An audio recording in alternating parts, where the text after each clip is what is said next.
This is Arthur Omer of the Black Tie Planet.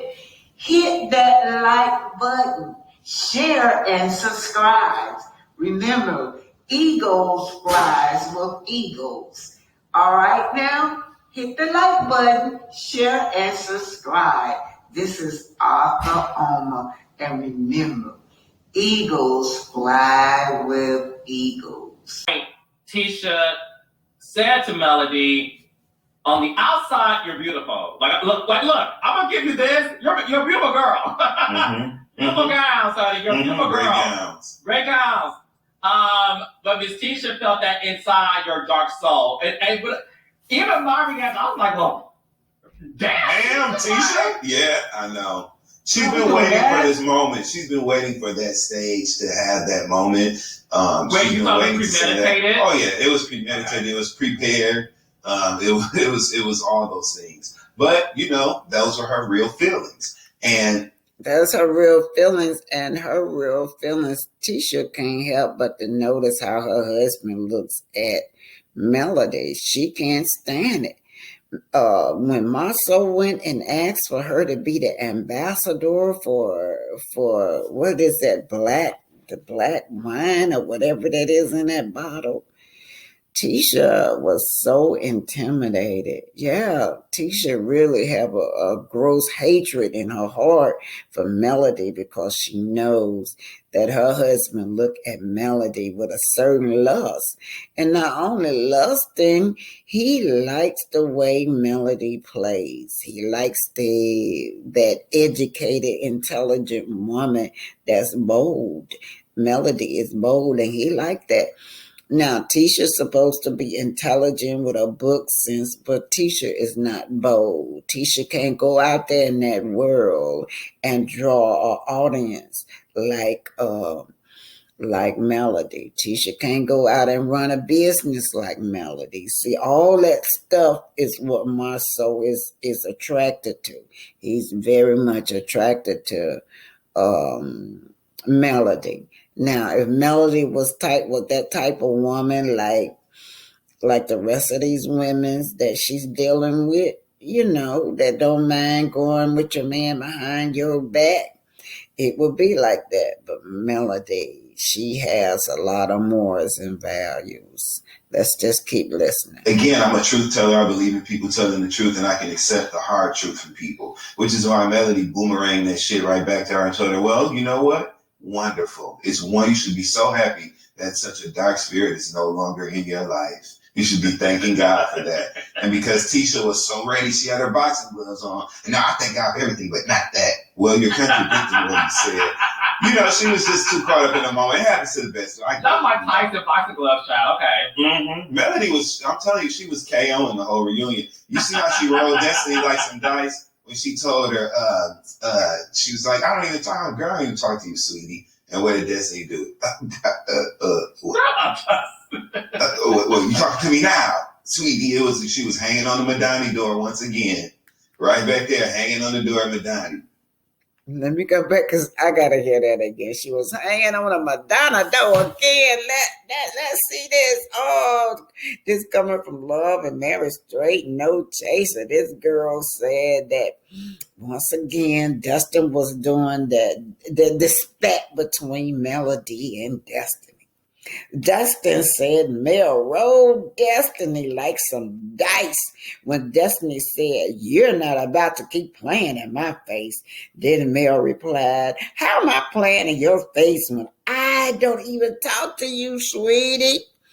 Destiny couldn't clap back he said, look at her.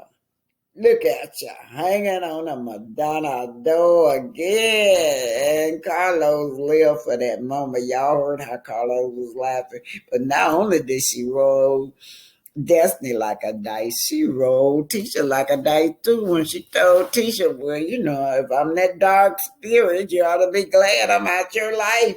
But that's Tisha don't want her out of her life. Tisha want to be able to have access to those resources. She know that without Melody, she don't have access to resources. But let's just hear that again. You're hanging on a Madonna door.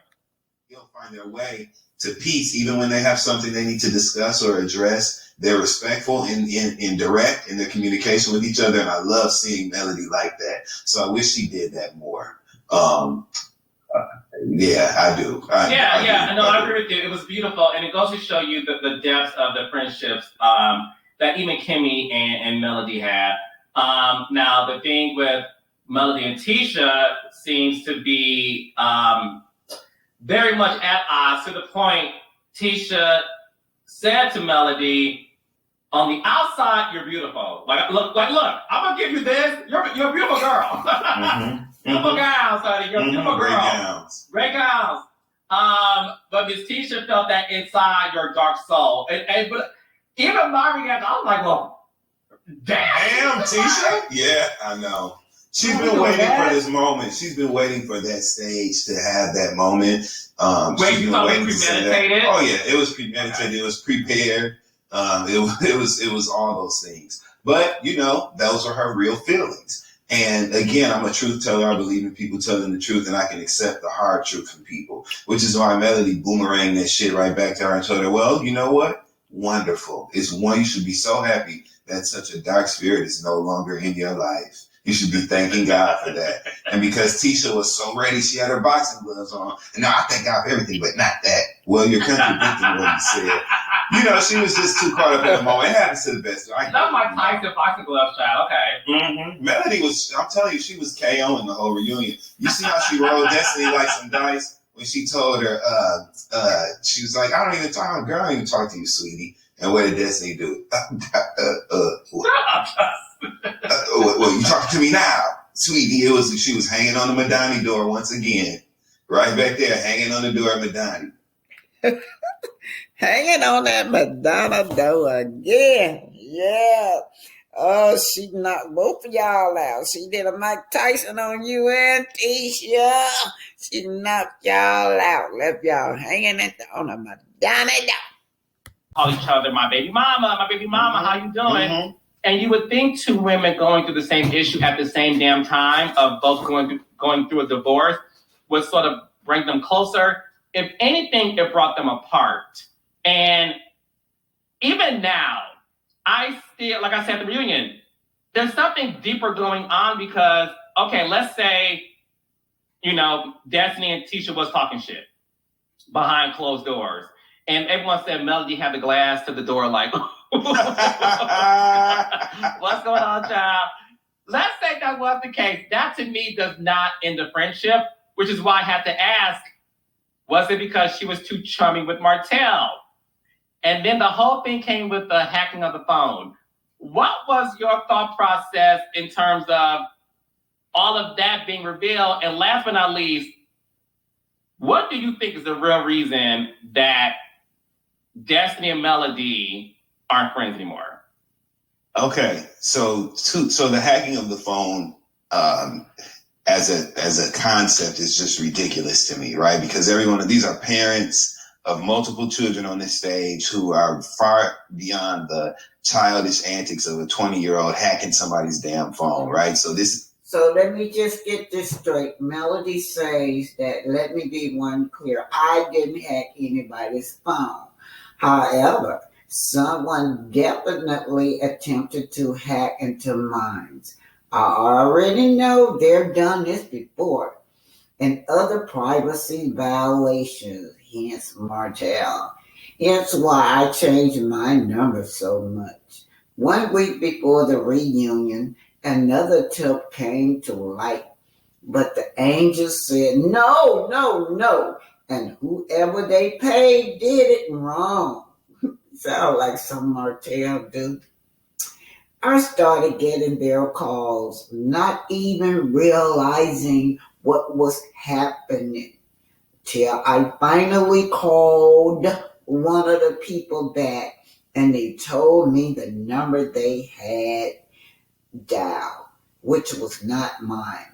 So for a woman to sit up there and like she knows some ish was stupid to me, I made a police report was filed. And here's where Dustin said, oh, Lord, That reply was like leaving her at the door at Madonna. This is far more immature and just, again, ridiculous in nature than I think they deserve. I think they deserve a little bit better of a story, and I'm so glad that it wasn't a part of the season. It's just something we found out at the reunion because it's not worthy of the type of storytelling that's done on this show, right? Yeah. And that brings me to, why was it even referenced in the first place? Destiny brought it up when she said, when Melody said she was calling his phone at 1 a.m. and 5 a.m., which at that point, Melody had checked out and she was throwing darts, which is why she said Martel's shoes were ugly and things like that. She had been triggered in that way to where, Melody, she's a formidable player within that, in the ring of combat verbally, and she just, when she goes there, she's there. But why are you bringing that up? Like, what are you trying to suggest, Destiny, by saying that Melody hacked Martel's phone? Are you trying to say that, because remember, Melody divorced Martel for him committing infidelity and fathering a child outside of their marriage. So what are you trying to suggest by informing the audience that Melody allegedly hacked Martel's phone? What's the point of sharing that? Do you want people to just have a negative viewpoint of Melody or like what? So now what? Even if she had done it, like, what is it? What are you saying? Melody is more emotionally invested in, the dissolution of her marriage than she's trying to let us believe. So what? She should have emotions and raw feelings attached to the dissolution of a 14-year marriage that, involves 4 small children, one of whom had their hair talked about by a grown-ass woman on this cast. She should have raw emotions attached to that. So I just thought it was... Can y'all remember that a bunch of grown old people, all of them say that they're educated, all of them sitting up there bullying a baby, an infant? Oh, Lord, you can't make this stuff up. A nasty play. I thought it was another example of Destiny's willingness and almost eagerness to enter into that combative space with Melody and bring up something to make her look bad. Just say, which I'm glad that she did eventually say, she is not hopeful or looking to reconcile her friendship. That I'll bring the sigh of relief when she said that. You at least did? then it's out. Yeah, at least then it's out there. Like, just say you don't want to be her friend so that all this makes sense, and then you can go over there and do what you do, just like Melody told her ass to. Do you think Melody is at any fault for the dissolution of her friendship with Destiny? I do. I think that Melody has a responsibility to be a little bit more expressive. Okay, I got that part.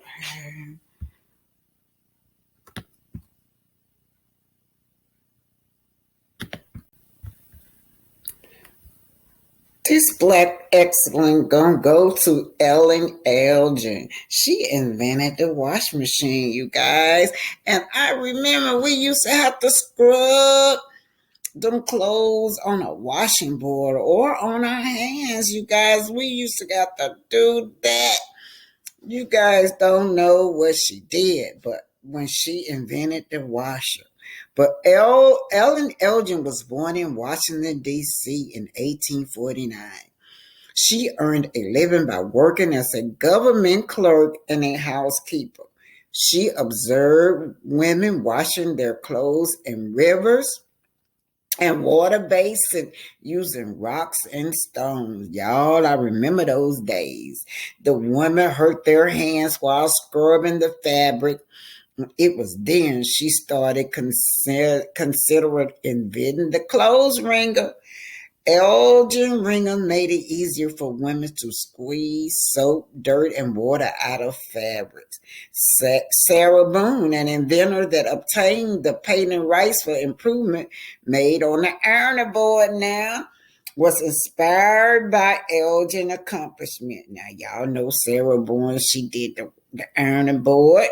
Y'all know about Madam C. Walker, widely known for her successful line of hair product, also followed in Elgin's footsteps. But anyway, black women were discriminated against and couldn't obtain patents for their invention. So a lot of times, white women's or other white people would claim their invention, and they got little or no recognition. But anyway, had she not sold it out, the inventor came up with an important piece.